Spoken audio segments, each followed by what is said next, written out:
Today we're going to talk about an umbilical hernia and what it is and what may be causing it. So an umbilical hernia is essentially the result of abnormal or imbalanced pressures through your core. And for those of us who have ever grown a tiny human and may have diastasis or a little bit of a weakening or thinning in certain layer of our abdominal muscle, then that can put us at an increased chance for umbilical hernia, especially if the pressures in our core are then off. So we're going to go back to my balloon model here. And I want you to imagine that this is your core. The top of your core is actually your respiratory diaphragm. And the center of your core is your abdominals, and then the bottom of your core are all the pelvic muscles that sit down in the bowl of your pelvis. So it kind of looks like this in your body. So when we have diastasis here, which is just a thinning or a separation of that fascial tissue, I talk about it a little bit like taffy that's been overstretched, we can't attenuate the pressure in the system very well. And so what can happen is, and I don't know how well this will show up, this is supposed to be the belly button, but what can happen is those pressures can sort of pop forward and cause fatty tissue or an intestine to pop through that abdominal wall. And so the good news is pelvic PT can help support an umbilical hernia. So there's a lot of things to consider here.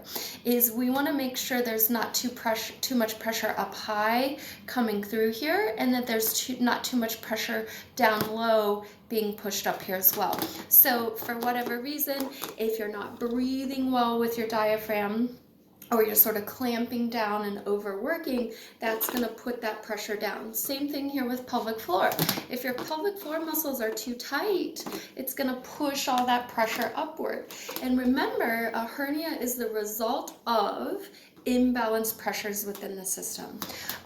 We also can see that if we happen to maybe overwork or overengage our upper abdominals, that is going to cause that to herniate forward as well. So working with a PT could be really supportive and really helpful if you're trying to possibly avoid surgery, or maybe it's just a mild hernia that you'd like to correct.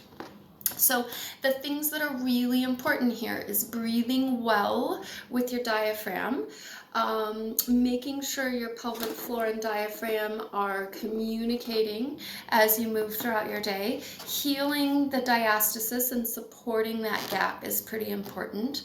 How you stand is really important, because if we come into this kind of standing posture, that's going to put that pressure forward. And this is a really common postpartum sort of new mom posture. So we want to optimize that balloon and pressure system by making sure we're standing really well. How you're weightlifting or how you're exercising is really important. So if you have a strategy where you're holding your breath or over clamping your abdominals, we want to address that. So there's lots of ways that we can not only help you heal diastasis, but also support you if you have an umbilical hernia. If you have any experience with this as a PT or even just as a woman, feel free to talk and comment down below. The more we can talk about this, and the more we can talk about things that worked for you, that didn't work for you, will be really important in helping support all women. So thanks for listening, and hope that was helpful.